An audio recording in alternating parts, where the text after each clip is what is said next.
విచారమును కొట్టివేసి వారికి నేను ఆనందమును కలగచేతును అని అంటున్నాడు దేవుడు. ఇర్మియా గ్రంథం 31వ అధ్యాయం 13వ వచనంలో. ఈరోజు చాలా వరకు మనం విచారంతోనే బ్రతుకుతున్నాం, ఆనందం లేనే లేదు.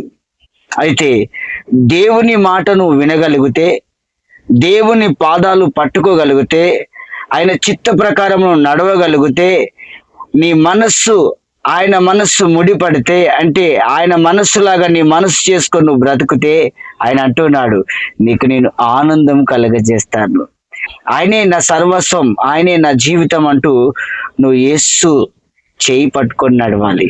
మన దేవుడి చేయి పట్టుకొని నువ్వు నడవాలి.